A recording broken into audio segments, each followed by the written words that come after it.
During the early months of COVID-19 pandemic, Kevin noticed something shift in his community.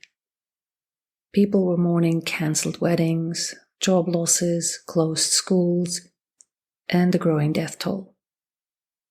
Though his own family hadn't been directly affected by the virus, he found himself crying more, feeling heavy and unable to focus.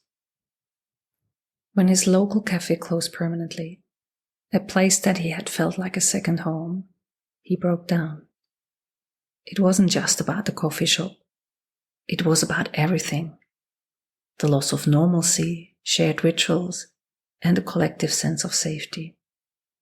He later realized he was experiencing collective grief, the kind that settles into the air everyone is breathing, even when the losses look different for each person. Welcome to this mini-series on understanding the language of grief, loss, and trauma. My name is Nathalie Himmelrich. I'm a somatic practitioner, psychological therapist, educator, and author, specializing in grief and trauma, and the host of the How to Deal with Grief and Trauma podcast. Grief and trauma are deeply human experiences, yet many of us struggle to describe what we are going through, or to understand what others are facing. The vocabulary of loss is vast, varied, and sometimes overwhelming. In this short podcast episode series, we'll explore the different types of grief, loss, and trauma that people encounter throughout life. Each mini-episode serves both as an educational tool and a compassionate companion for anyone trying to make sense of their own experience with grief, loss, and trauma, or someone who is supporting someone else who is. These terms are more than labels. They are doorways into greater understanding, healing, and connection. Whether you are a bereaved parent, a caregiver, a therapist, or someone walking alongside a grieving friend or someone who has experienced trauma, these bite-sized episodes aim to give you language, insight, and tools. Each one includes a definition, some key considerations, an explanation of why it matters, relevant podcast episodes, and frequently asked questions that I have been asked by my clients and you, the listener of the podcast.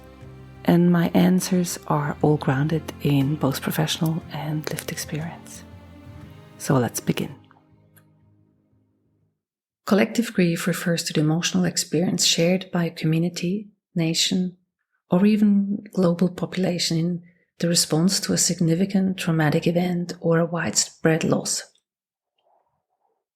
This grief may be triggered by mass tragedies such as pandemics, natural disasters, or acts of violence, or cultural losses.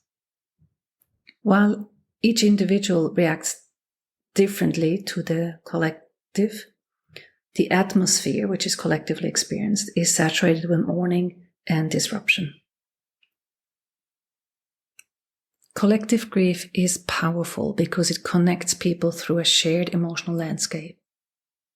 It can also deepen empathy and foster community action or intensify personal grief. So people may find themselves grieving people they have never met or crying during news broadcasts. It can also bring up unprocessed personal grief as it stirs a sense of vulnerability and reflection on mortality. Collective grief is often cyclical. It can be reactivated on anniversaries or by related events, and it's shaped by cultural, historical, and social dynamics. Understanding collective grief helps us recognize the invisible emotional currents that shape public discourse, social behavior, and mental health. Acknowledging it allows for compassionate leadership and culturally sensitive mental health responses, and a support system that validates the grief people feel. Because without this recognition, individuals may feel isolated in their distress or invalidated by those who think it wasn't personal. But collective grief is personal. It touches how we see the world, each other, and ourselves. Collective grief is discussed in episode 96, where I speak with Shelby on the topic of political grief, and in episode 97, where I talk to Tori about the collective grief following the Californian wildfires. The effects of the COVID pandemic can be found throughout many of the episodes, so please go and check the episode overview for details.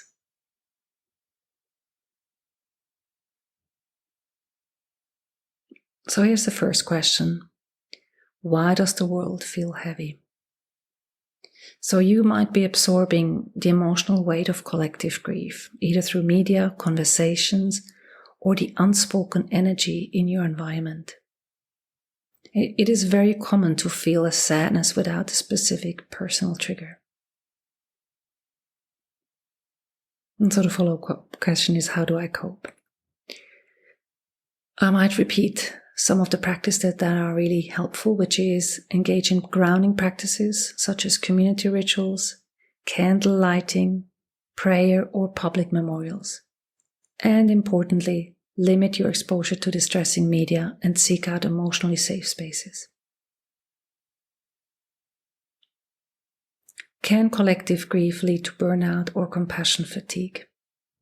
Yes, especially for caregivers, healthcare workers, and those involved in humanitarian or social justice roles. It's really important to practice rest, boundaries, and personal processing. So what are common examples of collective grief in history? You might have guessed 9/11, global pandemics, school shootings, environmental disasters such as the tsunami hitting Thailand and the Gulf of Thailand, and the death of cultural icons such as Princess Diana or Nelson Mandela. Each triggered widespread emotional responses that transcended individual loss. So does collective grief affect people differently depending on their background? Yes, of course, because people's cultural, racial, socioeconomic, or historical experience shape how they experience and express grief. So collective grief can highlight societal inequalities or past traumas, making the grief experience layered and very complex. Can collective grief turn into social action?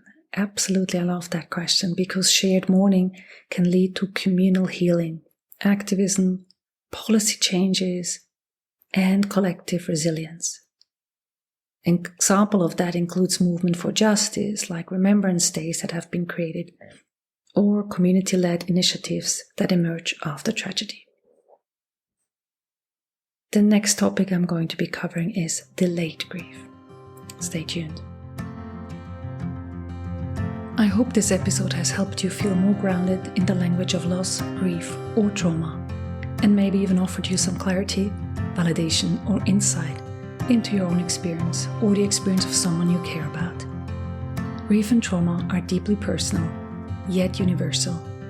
When we can name what we're feeling, we take one powerful step closer to healing and the integration of our experience back into our life. If this series resonates with you, I invite you to keep exploring. You'll find more resources, courses, and ways to work with me at nathaliehimmelrich.com.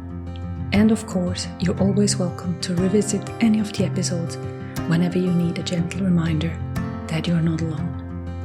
Until next time, take good care of your heart.